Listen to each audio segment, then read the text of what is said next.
Bonjour, bonsoir, j'espère que vous allez bien, que tout se passe bien pour vous.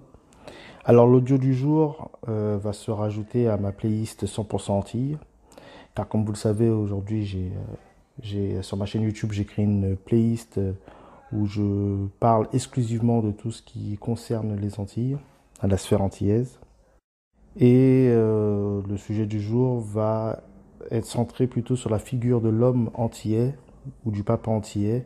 Et comme vous avez pu voir, le titre de l'audio, c'est L'homme antillais, figure brisée et force errante. Donc cet audio est un petit peu la suite, ou plutôt le complément de l'audio précédent que j'avais fait il y a quelques semaines, qui avait pour titre Femme potomitan et la badiale de forme d'aliénation. Audio dans lequel je m'étais exprimé sur l'image de la femme, la figure féminine aux Antilles. Donc logiquement, je me devais de m'exprimer sur la figure de l'homme pour équilibrer le tout, sachant que l'aliénation de la femme antillaise est due du fait que l'homme n'a pas su remplir sa fonction. Parce que nous autres, les hommes, nous avons parfois cette fâcheuse manie de pointer du doigt euh, cette décadence qui est plus que manifeste aujourd'hui dans la gente féminine et qui ne concerne pas exclusivement la sphère antillaise. Je parle de la gente féminine dans sa grande généralité, en tout cas en Occident. On a tendance à critiquer le féminisme, qui est certes une monstruosité, bon, ça c'est clair.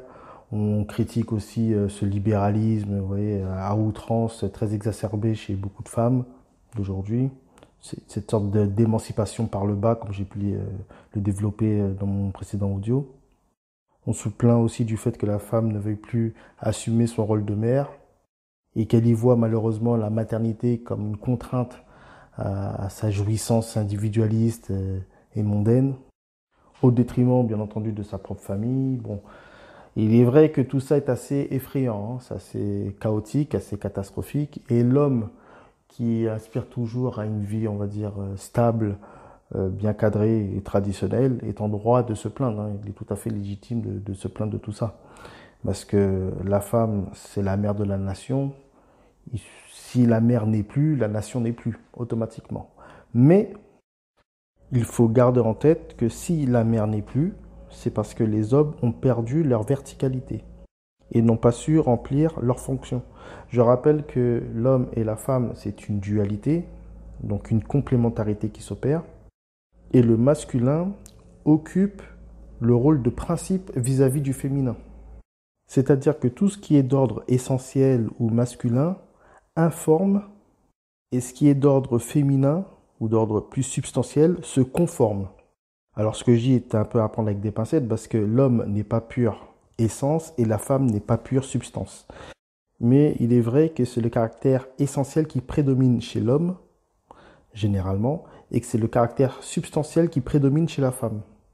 Et c'est toujours l'essence qui donne forme à la matière.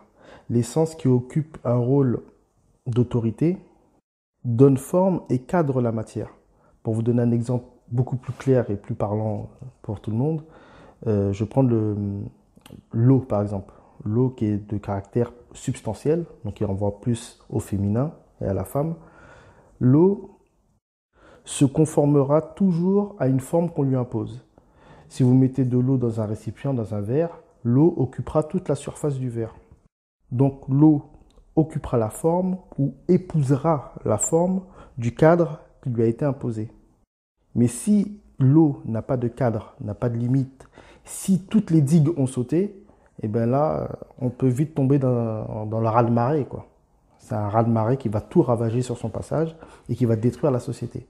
Donc ce sera un peu trop facile de mettre toute la faute sur l'eau alors qu'aucune autorité n'y a mis de limite, de barrière pour éviter la catastrophe. Je rappelle que l'eau est vitale pour tout le monde. Tout le monde en a besoin, c'est vital. Mais l'eau peut être aussi très destructrice. Et il lui faut donc une autorité pour la manipuler. Alors l'analogie avec la femme est à prendre encore une fois avec des pincettes, parce qu'on ne peut pas parler de manipuler une femme, ce serait ignoble de parler comme ça, et la femme encore une fois n'est pas pure substance, mais je le répète encore une fois, c'est le caractère substantiel qui prédomine chez la femme, contrairement à l'homme où c'est l'inverse, c'est le caractère essentiel qui prédomine chez lui. Donc dans la logique des choses, c'est l'homme qui est d'ordre plus essentiel, qui informe, c'est-à-dire qui donne forme à la matière, la matière qui renvoie au caractère plus substantiel et qui renvoie d'une certaine manière, encore une fois, à la femme, à prendre avec des pincettes, qui, elle, se conforme à la forme imposée. Elle épousera donc la forme qu'on lui impose. D'ailleurs, on comprend mieux maintenant aussi le symbolisme du mariage. D'ailleurs, même la phrase bien connue, même en Occident, dans la série, où on voit un homme se mettre un genou à terre et demande à la femme « Veux-tu m'épouser ?» Ça a bien son sens. Et ça a un sens beaucoup plus profond lorsqu'on y comprend sa portée métaphysique. Donc, si la femme est partie en vrille, pour parler vulgairement, c'est tout simplement parce que l'homme a perdu sa verticalité. La femme moderne aliénée est la résultante de la perte de la verticalité de l'homme. Bon, alors maintenant, comment l'homme antillais a pu perdre sa verticalité? C'est très simple, je pense que tout le monde l'aura deviné, c'est la traite négrière qui a causé cela.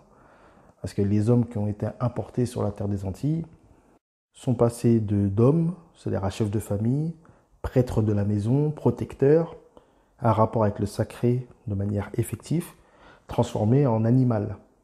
Oui, en animal ou à bête sauvage, objet, bête de somme, à qui on ne demande que de travailler, de travailler, de travailler pour le maître. On a extirpé toute humanité, donc bien évidemment on a aussi extirpé sa dimension masculine. Donc il est passé d'un extrême à un autre. Il est passé de l'homme traditionnel ayant un rapport effectif avec le sacré, un homme vertical, debout, et a été transformé à un homme, même pas, à un sous-homme, parce qu'il a été chosifié. Donc à partir de là, la femme devient, elle, le point d'ancrage familial, elle devient potomitan, c'est-à-dire qu'elle occupe les deux rôles. Je vous renvoie à mon précédent audio, qui est une forme d'aliénation aussi, parce que la femme n'a pas occupé de rôle, elle doit occuper son rôle et uniquement ce rôle de femme et de mère. Occuper les deux rôles peut avoir, certes, une petite dimension honorable, mais elle y perd beaucoup. Elle souffre dans tout ça. C'est de l'ordre du sacrifice et elle perd même sa féminité, en final de compte. Donc, pour revenir sur les hommes, l'homme qui n'est plus homme, encore une fois, qui est devenu un sous-homme, une bête, un animal, à qui on demande uniquement de travailler, et aussi de copuler. Parce que les maîtres esclavagistes ne voyaient pas dans leur réservoir d'hommes des hommes en tant que tels, ils y voyaient du bétail. Et demandaient à leurs bêtes sauvages qui avaient des pénis d'avoir beaucoup de rapports sexuels pour avoir beaucoup plus de main-d'œuvre, beaucoup plus de petits animaux, encore de petites bêtes. Je suis désolé de parler avec ces termes-là, mais c'était la réalité. Donc l'esclave n'avait pour unique fonction que de travailler et d'enfanter certaines femmes pour avoir plus de main-d'œuvre. Et bien voici le point de départ de la civilisation antillaise. Notre identité antillaise, assez récente, il faut bien le dire, tire toute sa réalité et sa singularité de ce point de départ horrible. Le point de départ de notre population, c'est la souffrance, la traite négrière, un peuple réduit à un état de sous-homme. Donc la dite, entre grosses, énormes parenthèses, abolition de l'esclavage, n'a pas changé grand-chose. Certes, on y a enlevé les coups de fouet, on y a enlevé la castration, lâcher les chiens, tout ça, tout ça, ça n'existe plus. C'est le même rapport, par contre, de dominant à dominé. Les républicains francs-maçons s'en sont sortis par une belle pirouette, il faut bien le dire. Mais le peuple esclavagisé doit se reconstruire après tout ça.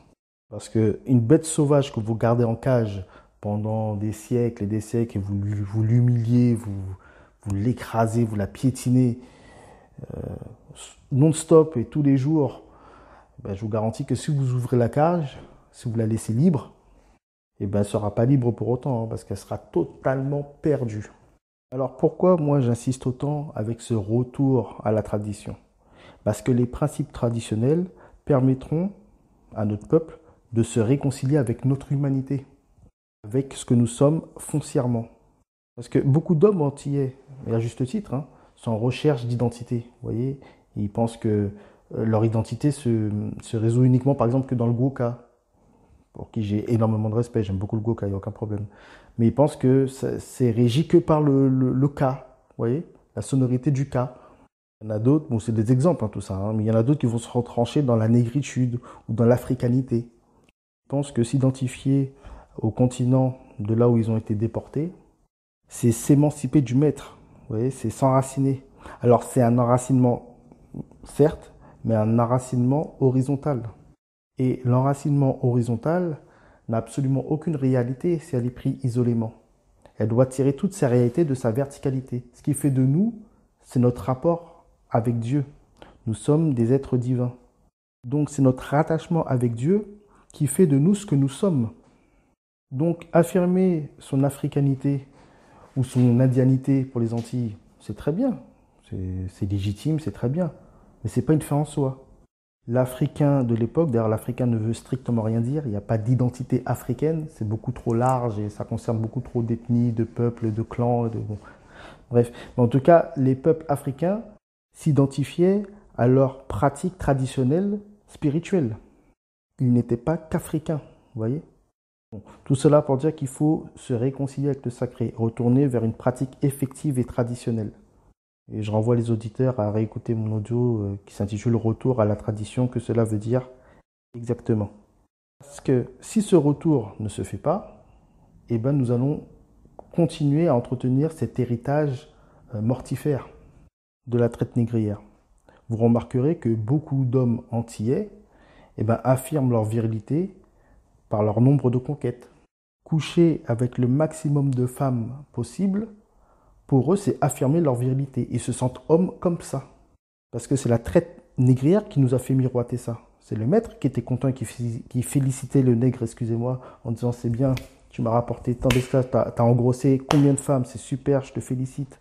Tu es un bon nègre, tu es un homme. Eh bien, il faut casser tout ça. Et je parle, je sais que c'est facile de parler comme ça, je sais que ça demande un travail peut-être un peu monstre, hein, faut bien le reconnaître, mais il faut le faire. Parce que sinon, l'histoire continuera à se répéter, à se répéter, à se répéter, et ce sont nos enfants qui en pâtissent. Le papa entier qui frappe sa femme et qui couche avec plein de femmes dehors, bon, c'est pas tous les papas entiers, bien entendu, mais ça, c'est dû du fait qu'il ne sait pas qui il est totalement perdu. Il frappe sa femme parce qu'il voit dans le regard de sa femme qu'il n'est pas vu comme un homme. Donc, pour asseoir son autorité, il la frappe. Vous voyez, pour montrer qu'il la domine, en tout cas physiquement. C'est tout ce qu'il peut lui donner. Il la frappera pour générer ce sentiment de crainte auprès de sa femme, et ça lui donnera une petite illusion de virilité. Et il tombera bien évidemment aussi dans les palliatifs, hein, comme l'alcool. Alors certains me retorqueront, oui, mais c'est les Antillais, c'est nous, l'alcool, ça fait partie du folklore, c'est notre culture, c'est bon. Bon, on va même pas revenir là-dessus. D'ailleurs, il serait intéressant qu'on liste tous les patrons de toutes les plus grandes distilleries aux Antilles, ce sera assez marrant.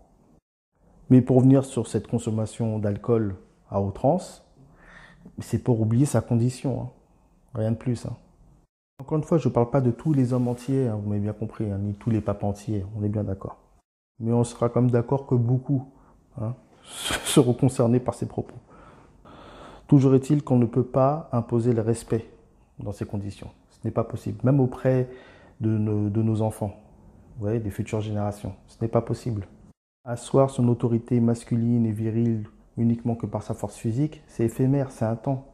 Arrivé à un moment, on vieillit. Et il n'y a qu'à voir, je pense qu'on sera tous d'accord de reconnaître objectivement comment finissent les hommes antillais. Généralement, et ça j'ai toujours dit dans mon entourage, je trouve qu'ils finissent très très très très mal.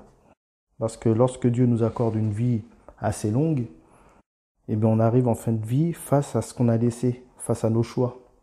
Vos enfants qui vous craignaient petits parce que vous étiez plus fort physiquement, ne vous craignent plus 30 ans plus tard.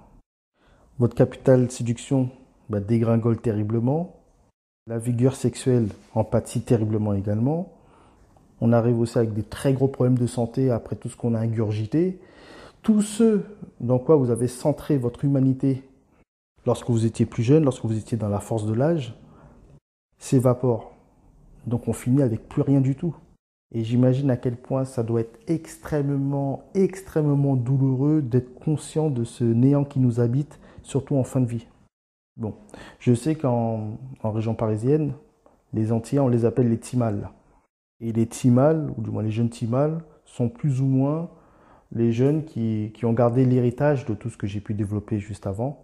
Mais version jeune, vous voyez. C'est un peu celui qui passe son temps dans les distractions, dans les fêtes, dans tout ça, et qui est un très bon amant aussi également. Vous voyez, qui enchaîne les femmes, qui couche les femmes des autres, qui saute par la fenêtre, en courant, en remontant son baggy. Bon, c'est un peu cette image qu'on a des Timals, généralement. C'est parce que nous sommes en perte de repère, tout simplement. Alors, je parle en rigolant parce que quand j'étais plus jeune, c'est-à-dire 16, 17 ans, je raisonnais un peu comme ça. Bon, je n'ai jamais été un buveur d'alcool, mais on va dire que j'ai un passé assez honteux avec les femmes. Et j'ai eu un passage où j'ai été très perdu et j'étais vraiment en porte-à-faux avec tous les enseignements, on va dire, académiques, tout ça. Bon, j'étais totalement désœuvré. Et je me disais, à quoi bon vouloir percer dans la société, monter les plus grands échelons de la société, enfin, je veux dire, faire une carrière quelconque, si j'arrive à obtenir, et très facilement, il faut dire, et je le dis sans aucune vanité ni prétention, d'ailleurs, il n'y a pas à être prétentieux lorsqu'on mène une vie de porc. Bref, je me disais que j'arrive à obtenir ce que l'écrasante majorité des gens que je voyais autour de moi, toutes races confondues, voulaient avoir en finale de compte. Parce que je me disais, et très tôt, hein, je me disais que la finalité du mondain, même si je ne m'exprimais pas de cette manière, eh ben, c'était la jouissance sexuelle. Et ce qui n'est pas totalement faux d'ailleurs. Quand vous creusez au bout de l'idéologie moderne et mondaine, les gens, ce qui les anime, c'est ça. C'est ça qu'ils recherchent en finale de compte. Lorsqu'ils parlent de gros projets, ils parlent, je ne sais pas moi, d'entrepreneuriat, tout ça. Lorsque vous allez au bout de la logique, vous vous apercevrez que c'est la jouissance sexuelle qui est recherchée, la plupart du temps. Parce que je rappelle que les plaisirs les plus puissants ici-bas sont les plaisirs du ventre et du bas-ventre. Et une personne qui a tourné le dos à Dieu, je parle pour celles qui n'ont plus ce rapport avec Dieu, eh ben, rechercheront que ça, en finale de compte, même si c'est maquillé par tout un tas de bonnes ambitions. Donc je me disais, très jeune et très naïvement, qu'une personne qui consomme, qui est dans cette consommation vulgaire et dégénérée, est d'une certaine manière plus accomplie, ou peut-être même plus virile, que certaines personnes ayant de très bonnes ambitions professionnelles ou autres et qui n'arrivent pas à arriver à leur but. Eh bien, croyez-moi que ce raisonnement puéril et extrêmement débile, je vous l'accorde, est aujourd'hui très largement partagé par beaucoup. Et non pas uniquement que par les hommes entiers. Les hommes entiers qui portent en eux encore cet héritage douloureux auquel il faut s'en extraire. Non pas l'oublier, mais le transcender, on s'est bien compris. Mais aussi qui est partagé par les modernes, l'homme moderne. Parce que l'Antillais a été aliéné par la traite négrière et l'homme moderne en Occident a été aliéné par l'idéologie moderne qui s'est substituée à l'esprit traditionnel. Après tout un tour de passe-passe, on ne va pas en faire le film, après la sécularisation de la société, après la Renaissance, la réforme protestante, après toute la diabolisation sur les sphères religieuses, après la vague des philosophies des Lumières, etc., etc., il y a une sorte de profanisation de la société. L'homme, avec un grand H, est détourné de Dieu et puis donne sa vie pour les plaisirs mondains. La finalité de sa vie, c'est la jouissance, c'est de jouir. Donc pour conclure, nous, hommes entiers, nous ne devons pas être des forces errantes, vous voyez, qui flottent, perdues. On doit revenir à une figure masculine enracinée. Cela passe par la tradition, se réconcilier avec les principes traditionnels. Et retourner au sacré, c'est se réconcilier avec notre humanité, encore une fois. L'homme retrouvera sa verticalité. Et partant de ce postulat, la complémentarité homme-femme reprendra, sera à nouveau opérative et en résultera bien évidemment la famille, puis ensuite la civilisation, au sens noble du terme. On peut avoir une femme ou des femmes pour certains, avoir plein d'enfants et ne pas être des hommes. L'esclave qui enfantait plus de 25 femmes était vu comme une bête de somme. Donc à nous, hommes antillais, de relever le défi. C'est à nous de jouer. Je pense que la génération des hommes qui ont la trentaine, quarantaine même, c'est à nous de relever le défi pour essayer d'opérer pour un quelconque redressement. En tout cas, essayez. J'espère ne pas avoir été trop long et trop confus. J'espère que mes propos seront bien interprétés. Je reviendrai très bientôt pour un nouveau sujet. Prenez soin de vous. Retour à la tradition. Paix sur vous tous. Ciao.